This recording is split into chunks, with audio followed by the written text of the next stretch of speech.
Hello, Nigerians. Hello, Nigerians. Hello, the viewers. Welcome to a special edition of this Villa. I am Otra Sang. Hope you are spending your Yuletide fantastically. We are just a few days to a new year, but Nigerians are worried about certain things more than Christmas. We are celebrating Christmas, but millions of Nigerians are hungry. Hundreds are being abducted, killed, maimed, and dehumanized. Very sad indeed. And millions of naira, billions of naira have been given out to bandits and terrorists as ransoms. All these are the consequences of, emanating from the election of bad, corrupt, and incompetent leaders. By implication, a civil society group known as Professionals for Good Governance and Social Justice have called for what they termed a revolutionary electoral reform. Let me take that again. The revolutionary electoral reform. Wow. In a statement made available to the diaspora digital media, the group notes that Nigeria has reached a crossroads where both the leaders and the led, that is the people, they must take a firm stance on the right path to take. It says that prioritizing political alliances over electoral reform is tantamount to putting the cart before the horse. Yes, many people are calling for political alliances, but the group is saying no, no, no. Electoral reform first. According to it, of all democratic elements, press freedom, multi-party system, and the rest of them, election is most crucial because it provides the only legitimate pathway for citizens to exercise their sovereignty, to hold their leaders accountable, and to shape the destiny of their nation. In light of this, Nigeria does not need a change. Change was employed as a buzzword to evoke a false cult of personality around former President Muhammadu Buhari in 2015. Also, it was used as a tool of expedience, where corrupt oligarchs or godfathers formed a political alliance not to genuinely serve the poor masses, but to capitalize on the security challenges of the incumbent government in which they themselves were complicit. In the same vein, Nigeria does not need a reform, according to the group. Since 1999, the country has witnessed a series of reforms. Very sad indeed. From the card reader to the bimodal voter accreditation system, the one we call BVAS. The existence of reforms is indisputable and incontestable. Therefore, the group is calling on all Nigerians to leap to their feet and reject mere reforms or changes. Instead, they should demand for radical changes, which the group has already itemized and collectively termed Revolutionary Electoral Reform, RER. It then proceeded to itemize 10 core mutually exclusive recommendations. Mutually, it means that every one of it must be included.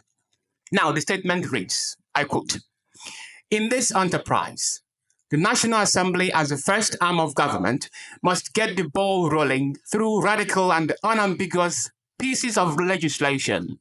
First, it must enact a law to make real-time or electronic voting compulsory, regardless of regulatory guidelines that may be established by the Independent National Electoral Commission. To ensure flexibility, the e-voting will involve two independent steps. The first step is the procurement of electronic voting machines to every polling unit, while the second step is remote e-voting, where voters deliver their votes from the comfort of their homes. The utility of either step will depend on the discretion of the voter. Second, voters who desire to take pictures and videos of the electoral process must not be restrained from doing so. When voters are granted this liberty, electoral officials are more likely to adhere to the rules and guidelines. Thus, this visual evidence can serve as a deterrent against potential electoral malpractices and provide valuable insights into the electoral process. Additionally, it can foster voter engagement as sharing one's voting experience on social media can encourage others to participate in the democratic process, ultimately leading to a higher voter turnout. Third, there must be strict enforcement of the secret ballot principle sanctified by the Nigerian Constitution. The secret ballot eliminates problems such as blackmail, bribery, threat, and violence, allowing voters to make their choices free from fear of retribution. Fourth, vote buying is another monster. Its danger resides in its insidiousness and false harmlessness. Therefore, to combat vote buying, the government must set up an early warning system to track potential violators and violations. This can be achieved through a combination of technology, community engagement, and robust electoral reform. Fifth, to boost voter registration in Nigeria, several technological solutions can be explored. Online voter registration platforms can be developed to allow citizens to register from anywhere using their smartphones or computers. Now, this platform can be integrated with the country's national identity database to verify applicants' information. Mobile voter registration apps can also be designed to facilitate registration, especially in remote areas with limited internet access. Now, these apps can be offline enabled, allowing users to register and then sync their data when internet connectivity is available. Now, sixth, the government must establish a publicly accessible portal where citizens can monitor the electronic voting process in real time. This portal should provide a secure and reliable platform for voters to cast their votes or their ballots electronically, with their votes being registered and updated simultaneously. Also, media organizations must be permitted to publicly disclose the voting process.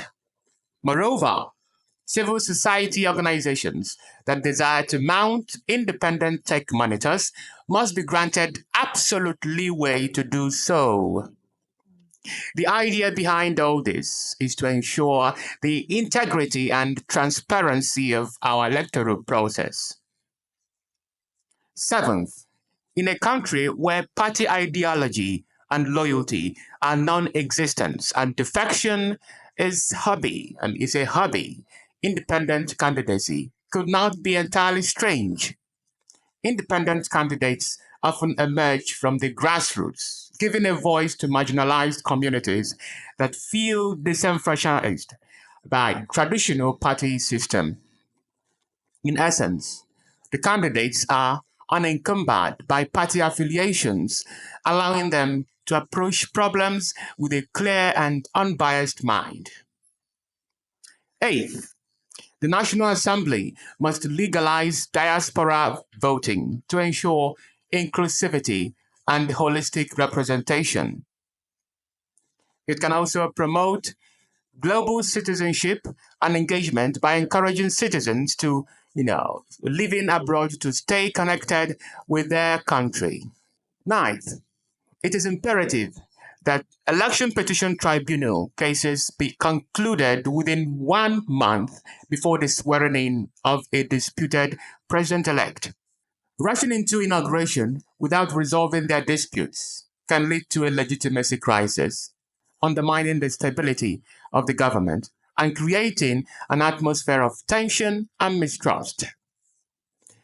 This becomes vital, especially when the declaration of a candidate as winner is met with a resounding coldness across the nation. 10th, the appointment of the chairman of INEC must cease to be the responsibility of the president. To address this concern, a constituted body representative of the 6 regions or the 36 states of the Federation should take on the mandate. Another avenue is to adopt the Muhammadu Uwaya's recommendation on electoral reform. By dint of this, the power to appoint the INEC board should transit from the president to the National Judicial Council, NJC, while its funding should be derived from the consolidated revenue of the Federation. Then, 48 hours to the election day, key electoral officials must be furnished with new telephone lines. Now, any form of communication or correspondence between electoral officials and the executive must be criminalized. This would help to ensure the independence and neutrality of the electoral body. Finally, the group has advised the government to consider imposing death sentence on individuals who violate certain electoral laws, such as electoral violence, vote buying, and failure to provide real-time electronic voting to the masses or the electorate. You're watching the Diaspora Digital Media. If you like my videos, do not hesitate to hit the like button, share my videos, make your comments, and then subscribe to the Diaspora Digital Media for more exciting stories. I am Otra saying, have a nice day. Happy Christmas.